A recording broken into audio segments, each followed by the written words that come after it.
واقعی سے اشرف خان نے یہ ریئل انسیڈنٹ ہمیں سینڈ کیا ہے۔ ایک سچ پر کہانی میں آپ کو سنانے جا رہا ہوں جو میرے ساتھ ہوا۔ لوگ اکثر کہتے ہیں کہ دوپہر کے وقت قبرستان نہیں جانا چاہیے کیونکہ دوپہر کے وقت زوال کا ٹائم ہوتا ہے۔ دوپہر کے وقت وہاں جنات کا سایہ ہوتا ہے۔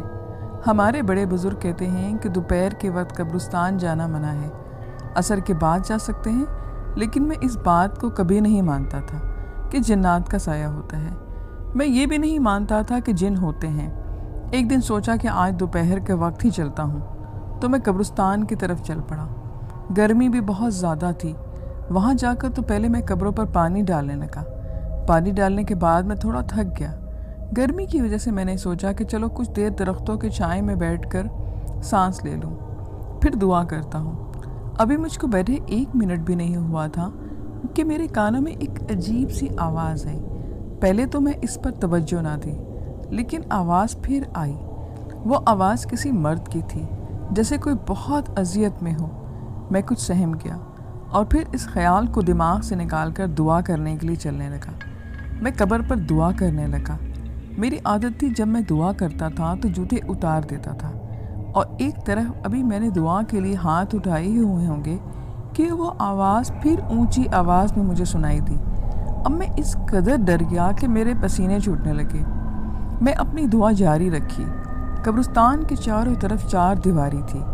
قبرستان کے باہر ایک کونے میں ایک لڑکی کھڑی مجھے آواز دے رہی تھی۔ میں سر اٹھا کر دیکھا تو وہ لڑکی مجھ کو میرے نام سے پکار رہی تھی۔ میں تو اس کو جانتا بھی نہیں تھا۔ وہ بہت خوبصورت لڑکی تھی۔ جب دوسری بار آواز آئی کہ مامون مجھ کو بچاؤ، میں بہت اذیت میں ہوں، تو وہ آواز ایک قبر سے آ رہی تھی۔ میں اتنا ڈر گیا کہ میرے جسم سے جان نکل گئی۔ دوسرے وہ لڑکی، میں نے دعا چھوڑی اور وہاں سے بھاگنے لگا۔ جوتی کو بھی میں اپنے بھول گیا۔ میں ننگے پاؤں بھاگ رہا تھا۔ آواز تیز ہوتی گئی۔ میں نے پیچھے مڑ کر دیکھا تو وہ لڑکی اتنے سے میرے پیچھے آ رہی تھی، اور وہ لڑکی اس بار خوبصورت نہیں تھی۔ میں نے جب اس کے پاؤں کی طرف دیکھا تو اس کے پاؤں پیچھے کو مڑے ہوئے تھے۔ میرے تو سارے جسم کی جان نکل گئی۔ میں نے دگنی رفتار کے ساتھ بھاگنا شروع کر دیا اور مسلسل تیز آواز ہوتی جا رہی تھی کہ مامون مجھ کو بچاؤ، میں تکلیف میں ہوں۔ اور وہ لڑکی، مامون رک جاؤ، بات سنو۔ میرا وہ عالم یقین جانو کہ جیسے میرے جسم میں جان نہ ہو۔ میں اتنا بھاگا کہ اور ہمت نہیں رہی تھی بھاگنے کی۔ میرا سانس پھول چکا تھا۔ گرمی سے میرا برا حال اور پیاس سے میرا گلا خشک ہو رہا تھا۔ بھاگتے بھاگتے میں قبرستان کے باہر آیا۔ آوازیں مسلسل آ رہی تھیں، میں مگر بھاگتا رہا۔ منہ میں درود شریف پڑھنے لگا اور سامنے مجھ کو قبرستان کے باہر کچھ فاصلے پر مسجد نظر آئی، تو میں بھاگ کر مسجد کے اندر داخل ہو گیا۔ میں بہت زیادہ ڈر گیا تھا۔ میں نے اللہ کا شکر ادا کیا کہ مسجد کھلی تھی اور میں وہاں بیٹھ کر سانس لینے لگا۔ درود شریف پڑھتا رہا۔ آواز ابھی بھی آ رہی تھی کہ اللہ کو یاد کرنے لگا، رو کر مالک کہ مجھ کو معاف کر دے، کسی مشکل میں پھنس گیا ہوں۔ پھر مسجد میں کسی کے آنے کی آواز آئی۔ سوچا کہ آج میں گیا، دیکھا کہ ایک بوڑھا شخص آ رہا ہے۔ میں اس کے پاؤں دیکھے تو وہ ٹھیک تھے۔ میں سمجھ گیا کہ خدا نے میری سن لی۔ ابھی وہ بوڑھا شخص مسجد میں داخل ہوا تھا کہ آواز بند ہو گئی۔ وہ ظہر کی اذان دینے آیا تھا۔ میں نے نماز پڑھی اور اس کے بعد میں اپنی واپسی کے لیے نکلا۔ بڑوں نے ہمارے سچ ہی کہا ہے کہ دوپہر کے وقت قبرستان نہیں جانا چاہیے۔ اس واقعے کے بعد میں آج تک دوبارہ قبرستان نہیں گیا۔ لاسٹ سٹوری مجھے لاہور سے سینڈ کی ہے جو میں آپ کو سنانے لگی ہوں۔ رات کے 2:30 بجے کا وقت تھا۔ سڑک بالکل سنسان تھی۔ سڑک کے پاس ایک فیکٹری سے آنے والا دھواں سڑک کے قریب لگی روشنیوں میں خوفناک حد تک نظر آ رہا تھا۔ میں سڑک کے بیچ میں تھا جب ایک بالکل کالی سیاہ بلی منہ میں سفید رنگ کا کبوتر دبوچے تیزی سے میرے سامنے سے گزر گئی۔ مجھے امی کی بات یاد آ گئی کہ اگر کالی بلی راستہ کاٹ جائے تو کوئی مسئلہ ضرور ہوتا ہے۔ میں اسی راستے کی طرف چل دیا جہاں بلی گئی تھی۔ یہ سڑک پہلے کی نسبت بہت زیادہ سنسان تھی۔ مجھے ایسی سنسان جگہوں سے شروع سے ہی ایک عجیب قسم کی وحشت ہوتی تھی۔ چلتے چلتے تقریباً آدھا گھنٹہ ہو چکا تھا، لیکن ابھی تک مجھے وہ بلی کہیں نظر نہ آئی۔ میں سستانے کی غرض سے تھوڑا دیر رکا تو میری نظر سڑک کے کنارے پر پڑی۔ مجھے ایسا لگا جیسے وہاں کچھ ہے۔ میں نے اپنا چشمہ ٹھیک کرتے ہوئے غور سے دیکھا تو وہ ایک بچہ تھا جو وہاں بیٹھا ہوا تھا۔ میں نے گھڑی پر نظر دوڑائی تو رات کے تقریباً 3:30 بج رہے تھے۔ میں بہت پریشان ہوا کہ یہ بچہ وہاں اس وقت کیا کر رہا ہے۔ ضرور بیچارہ مصیبت میں ہوگا یا راستہ بھٹک کر یہاں آ گیا ہوگا۔ مجھے اس کی ہیلپ کرنی چاہیے۔ یہ سوچ کر میں اس بچے کی طرف چل دیا۔ بیٹا اس وقت یہاں پر اکیلے کیوں بیٹھے ہو؟ کیا کر رہے ہو؟ کیا میں آپ کی کچھ ہیلپ کر سکتا ہوں؟ میں نے اس بچے سے پوچھا۔ اس بچے نے جیسے ہی پیچھے مڑ کر دیکھا تو میں ایک جھٹکے کے ساتھ نیند سے اٹھ بیٹھا۔ سردیوں کے اندر بھی میں مکمل پسینے میں بھیگا ہوا تھا۔ لمبے لمبے سانس لیتے ہوئے میں نے چہرے پر اپنا پسینہ صاف کرنے کی غرض سے بیڈ کے قریب پڑے میز پر پانی کا گلاس اٹھایا اور غٹاغٹ پی گیا۔ لیمپ کی روشنی میں گھڑی پر وقت دیکھا تو 3:30 بج رہے تھے۔ آخر ہمیشہ مجھے ایسے ہی کیوں عجیب و غریب خواب آتے ہیں؟ میں نے دل میں سوچا اور پھر وہ خواب دوبارہ میرے ذہن میں چلنے لگا۔ اس بچے نے جب پیچھے مڑ کر میری طرف دیکھا تو اس کا منہ خون سے بھرا ہوا تھا اور اس کے ہاتھ میں وہی کالی بلی تھی جیسے وہ آدھا کھا چکا تھا۔ انکل کی بلی مجھے بہت تنگ کرتی تھی۔ اس بچے نے یہ کہا اور اٹھ کر میرے پاس آنے لگا تھا کہ شکر ہے کہ میری آنکھ کھل گئی۔ اس کے بعد مجھے دوبارہ نیند نہیں آئی۔ ساری رات عجیب و قسم کے خیالات میں آتے رہے۔ صبح کے 8 بجے میں ناشتہ کیے بنا ہی آفس کی طرف نکل پڑا۔ سارا راستہ میں کل رات والے خواب کے بارے میں سوچتا رہا۔ میں نے فیصلہ کیا کہ مجھے اس حوالے سے کسی سائیکیٹرسٹ کو چیک اپ کروانا ہے۔ آفس پہنچتے ہی میں نے خود کو بزی کر لیا اور ایک فائل منگوا لی۔ جب میری اسسٹنٹ میرے پاس آئی تو اس نے مجھے کہا کہ سر کچھ اور فائلز ہیں جو آپ نے منگوائی ہیں، کیا میں آپ کو دے دوں؟ میں نے اس کو طرف دیکھا اور اسے کہا کہ ہاں لیا۔ کچھ یاد آنے پر میں نے عالیہ کو بلایا تو میری نظر اس کے پاس کھڑے بچے پر پڑی۔ یہ وہی بچہ تھا جسے کل رات میں نے خواب میں دیکھا تھا۔ میری بات ادھوری رہ گئی اور کافی کا مگ میرے ہاتھ سے گرتے گرتے بچا۔ میں شدید خوف کے عالم میں اس بچے کو دیکھ رہا تھا۔ مجھے ایسا لگ رہا تھا جیسے وہ مجھے دیکھ کر ہنس رہا ہو۔ اس سے پہلے میں نے کچھ کہتا کہ عالیہ بول پڑی، سر یہ میرا بھتیجا مانی ہے۔ اس کے پیرنٹس کی 2 سال پہلے ایک ایکسیڈنٹ میں ڈیتھ ہو گئی تھی تو یہ میرے ساتھ رہتا ہے۔ ہو سکتا ہے کہ یہ میرا وہم ہو یا مسلسل اس خواب کے بارے میں سوچنے کی وجہ سے مجھے یہ بچہ اس خواب والے بچے جیسا لگ رہا ہو۔ یہ سوچتے ہوئے میں نے اپنے خوف پہ قابو پایا اور خود کو نارمل کیا۔ 5 بجے گھر جانے کے لیے میں اپنے کمرے سے نکلا تو عالیہ کے ساتھ وہی بچہ بیٹھا ہوا تھا۔ میں کچھ دن آفس نہیں آؤں گا، اب تمام فائلز شاکر کے ہاتھوں میرے فلیٹ پر بھجوا دیں۔ میں نے اس بچے کی طرف دیکھے بغیر عالیہ سے یہ بات کہی۔ یہ کوئی اتفاق نہیں تھا، ضرور اس بچے کا میرے خواب سے کوئی تعلق ہے، ورنہ وہی شکل وہی جملہ۔ نہیں، یہ میرا وہم نہیں ہے، کچھ مسئلہ ضرور ہے۔ میں نے لفٹ سے باہر نکلتے ہوئے پریشانی کے عالم میں سوچا اور گھر جانے کے بجائے سیدھا ایک ماہر نفسیات ڈاکٹر کے پاس پہنچ گیا اور اسے تمام واقعہ بتایا۔ اس میں گھبرانے والی کوئی بات نہیں۔ بعض دفعہ کام کی زیادتی، نیند پوری نہ ہونے کی وجہ سے یا کھانا وقت پر نہ کھانے کی وجہ سے ایسا ہو جاتا ہے۔ میں آپ کو کچھ میڈیسن دیتا ہوں، آپ استعمال کریں، آپ ٹھیک ہو جائیں گے۔ ڈاکٹر صاحب نے میری باتیں سننے کے بعد کچھ میڈیسن لکھ دی۔ میں اپنی دوائیاں لے کر گھر واپس آ گیا اور اچھے سے کھانا کھانے کے بعد دوائی کھا کر میں ڈاکٹر کے کہنے کے مطابق جلدی سو گیا۔ آج روٹین سے ہٹ کر مجھے لیٹتے ہی فوراً نیند آ گئی، ورنہ تو آرام سے 1.5-2 گھنٹے مجھے لگ جاتے تھے۔ میں بہت گہری نیند میں تھا۔ مجھے ایسا محسوس ہوا کہ کچھ شور ہو رہا ہے۔ میں گہری نیند میں اس قدر ایک دم سے چھلانگ لگا کر اٹھ بیٹھا کہ جب میرے کانوں میں زبردست قسم کا شور سنائی دیا۔ ابھی میں ویسے ہی نیند کی حالت میں تھا کہ میرے فلیٹ کا مین دروازہ دوبارہ سے زور سے بجنا شروع ہو گیا۔ میں نے لیمپ آن کیا اور گھڑی پر ٹائم دیکھا تو خوف کی ایک لہر میرے جسم میں دوڑ گئی، کیونکہ گھڑی پر 3:30 بج رہے تھے۔ مجھے فوراً میرا خواب یاد آ گیا۔ دروازہ ایک مرتبہ پھر شدت سے بجنا شروع ہو گیا۔ یہ کوئی اتفاق نہیں ہو سکتا، ضرور کوئی مسئلہ ہے، میں نے اپنے دل میں یہ بات سوچی۔ لیکن ڈاکٹر نے تو مجھے مکمل تسلی دی تھی کہ یہ صرف روٹین کی گڑبڑی کی وجہ سے ہو رہا ہے۔ میں ڈاکٹر کی بات پر تسلی کرتے ہوئے اپنی جگہ سے اٹھا اور دروازہ کھولنے باہر چلا گیا۔ دروازہ کھولا تو باہر عالیہ اور وہی بچہ مانی کھڑے تھے، جنہیں یوں رات کے اس پہر اپنے فلیٹ میں دیکھ کر مجھے زبردست قسم کی حیرت ہوئی۔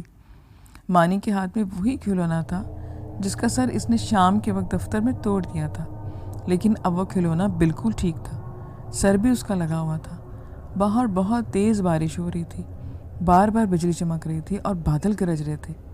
سر، ہم بہت مجبوری میں آپ کے در پر آئے ہیں، پلیز ہماری مدد کریں، ہمیں آپ کے علاوہ کسی کا سہارا نہیں۔ عالیہ نے روتے ہوئے بولنا شروع کیا۔ اچھا آپ لوگ اندر تو آئیں، آپ لوگ بھیگ چکے ہیں۔ میں نے اندر بٹھایا اور ٹاول لینے کے لیے چلا گیا، سردی کی وجہ سے وہ بیمار نہ پڑ جائے۔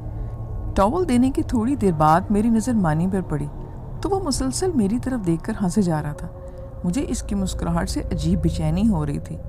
میں آپ لوگوں کو کھانے کے لیے کچھ لاتا ہوں، یہ کہہ کر میں کھڑا ہوا تو میری نظر اچانک عالیہ کی ٹانگوں پر پڑی تو میری اپنی ٹانگوں کے نیچے سے زمین نکل گئی اور میں مارے ڈر کے گرتے گرتے بچا۔